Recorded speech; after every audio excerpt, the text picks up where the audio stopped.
बिस्मिल्लाहिर्रहमानिर्रहीम।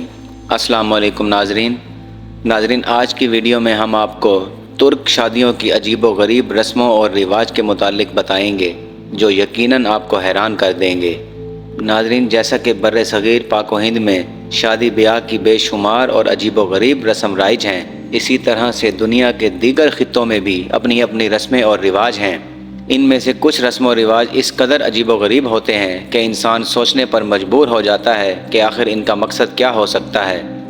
हर रस्म के साथ कोई ना कोई कहानी या वहम जुड़ा होता है जो सुनने में पहली बार बहुत अजीब व गरीब लगता है। जब हम इंसानों की फितरत और उनकी ज़हनी कमज़ोरियों पर नज़र डालें तो फिर ये हैरत बाकी नहीं रहती, क्योंकि हर खित्ते का इंसान अलग अलग वहम और ज़हनी कमज़ोरियों का शिकार है। ये ज़हनी कमज़ोरियाँ नस्ल दर नस्ल चलते हुए आहिस्ता आहिस्ता उन लोगों के अंदर रस्म व रिवाज की हैसियत इख्तियार कर चुकी हैं। नाज़रीन, आज की इस वीडियो में हम आपको तुर्की में होने वाली शादियों और वहाँ के रस्म व रिवाज के बारे में बताने की कोशिश करेंगे। हम आपको तुर्की की शादियों में इख्तियार की जाने वाली चंद ऐसी रस्मों के बारे में बताएंगे जिनके बारे में आपने पहले कभी नहीं सुना होगा। ये रस्म व रिवाज जहाँ अजीब व गरीब हैं, वहीं पर किसी हद तक खूबसूरत भी हैं। आखिर ये तुर्की की रस्म व रिवाज हैं जो बड़े अरसे तक इस्लाम का गहवारा रहा है। तो आइए नाजरीन, मौजू का आगाज़ करते हैं। नाजरीन, तुर्की में भी बर्रे सगीर पाक व हिंद जैसा रिवाज है जहाँ पर लड़के वाले लड़की वालों के पास जाकर उनसे रिश्ते की बात करते हैं और ये सारी बात बुज़ुर्गों के ज़रिए तय पाती हैं। अगर लड़की और लड़के की पसंद की शादी भी हो तब भी उनके बुज़ुर्ग आपस में बात करके तमाम मामलात तय करते हैं। शादी तय हो जाने के बाद जब शादी का दिन करीब आता है तो वहाँ की पहली रस्म ये है कि दुल्हन की तरफ से दूल्हे को नमकीन कॉफ़ी पिलाई जाती है जिसमें नमक या मिर्च डाली जाती है। इसका मकसद कॉफ़ी को बदजायका बनाने के साथ साथ दूल्हा की बर्दाश्त का जायज़ा भी लेना होता है। जो दूल्हा बग़ैर किसी नागवारी के इजहार के वो पूरी कॉफ़ी पी ले और किसी भी किस्म के नागवार रवैये का इजहार ना करे, इसे परफेक्ट दूल्हा माना जाता है। ये कॉफ़ी पीने के बाद दूल्हा अपनी दुल्हन को फूलों का एक गुलदस्ता और सोने की अंगूठी देता है जो उसकी तरफ से मोहब्बत के इजहार के तौर पर दी जाती है। नाज़रीन, आप अंदाज़ा कर सकते हैं कि पहली बार नमकीन और मिर्चों वाली कॉफ़ी पीकर उस शख्स पर क्या गुज़रती होगी।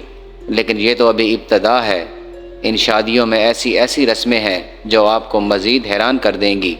नाज़रीन, तुर्क शादियों की अगली रस्म बड़ी अजीब व गरीब है। निकाह हो जाने के बाद जब दुल्हन अपने घर वापस आती है और इसे रुखसती के लिए तैयार किया जाता है तो दुल्हन के भाई, और अगर इसका कोई भाई ना हो तो दुल्हन के कज़न, अपनी दुल्हन बहन के कमर के गिर्द एक सुर्ख रंग की पट्टी बांधते हैं जिसे मेडन रेड बेल्ट कहा जाता है। इसके साथ साथ दुल्हन के चेहरे पर एक जालीदार सुर्ख रंग का कपड़ा भी डाल दिया जाता है।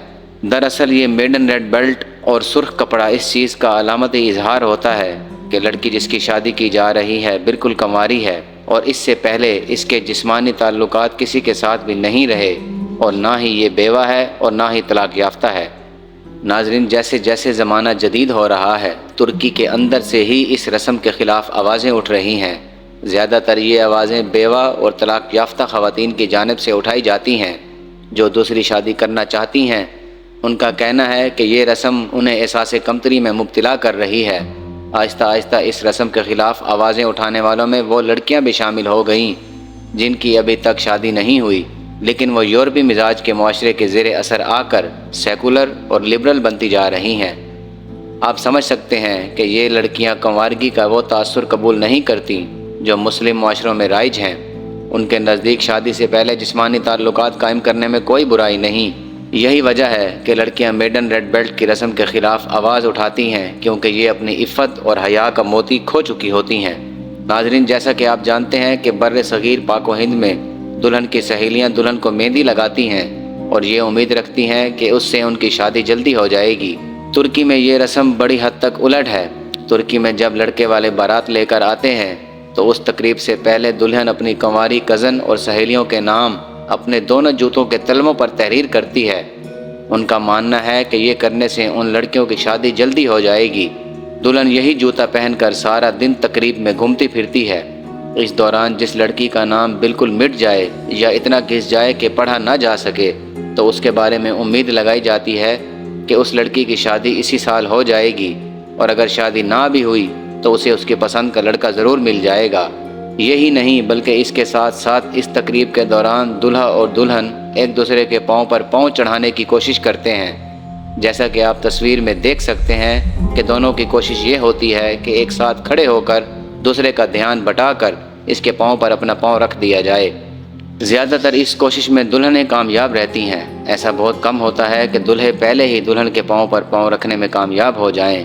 ناظرین، ترکی میں نکاح کے بعد جب رخصتی کا وقت قریب آتا ہے تو دلہن کے بھائی یا کزن دلہن کے جہیز کے سامان کے سامنے بیٹھ جاتے ہیں اور دلہے کو سامان نہیں اٹھانے دیتے اور اس سے سامان اٹھانے کے بدلے تحائف یا رقم کا مطالبہ کرتے ہیں۔ جب تک دلہا انہیں ان کی مرضی کی رقم دے کر انہیں راضی نہ کر لے وہ وہیں پر بیٹھے رہتے ہیں۔ یہاں پر یہ بات بھی یاد رکھنے والی ہے کہ ترکوں میں جہیز کا سامان دراصل دلہا ہی خریدتا ہے اور شادی سے پہلے ہی جہیز کا سارا سامان دلہن کے گھر بھجوا دیا جاتا ہے، جہاں سے یہ سامان شادی کے بعد اٹھا کر دلہا کے گھر پہنچا دیا جاتا ہے۔ ترکی میں باقی عرب معاشروں کی طرح شادی کے بعد دلہا دلہن کو الگ گھر میں شفٹ کر دیا جاتا ہے اور یہی سامان ان کے نئے گھر میں جاتا ہے۔ اپنی بیٹی کے جہیز کے سلسلے میں دلہن کے والدین پر کسی قسم کا کوئی خرچ نہیں آتا اور نہ ہی انہیں قرض لے کر اپنی بیٹی کی شادی کرنا پڑتی ہے۔ یہاں تک کہ دلہن کے تمام کپڑے، جوڑے، جوتے اور زیور بھی دلہا ہی بناتا ہے۔ ایک لحاظ سے تو دلہا کا دیوالیہ ہی نکل جاتا ہے، لیکن دلہن کے والدین پر اپنی بیٹی کا کوئی بوجھ نہیں آتا اور وہ اس سلسلے میں قطعاً پریشان نہیں ہوتے کہ وہ اتنے زیادہ اخراجات کہاں سے کریں گے۔ ناظرین، رخصتی کے موقع پر جس طرح سے پاکستان اور انڈیا میں دلہن کی سہیلیاں یا بہنیں دلہے سے مختلف رسموں کے نام پر پیسوں کا مطالبہ کرتی ہیں، ایسا ہی کچھ رواج ترکی میں بھی ہے، لیکن وہ اس سے کافی حد تک الگ ہے۔ جب دلہا دلہن رخصتی کی گاڑی میں بیٹھ کر باہر نکلتے ہیں تو وہ سجی ہوئی کار کو مختلف گلیوں میں گھماتے پھرتے ہیں۔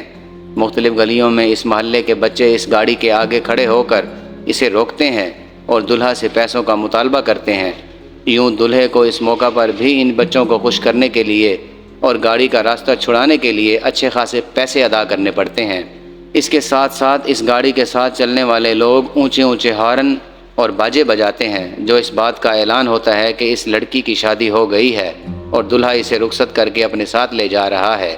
ناظرین، ترک شادیوں میں نکاح کے موقع پر دلہا اور دلہن اپنے لباس پر سرخ رنگ کا ایک ربن باندھ لیتے ہیں، جو دراصل اس بات کا اشارہ ہوتا ہے کہ وہ آنے والے مہمانوں سے تحفے تحائف وصول کریں گے۔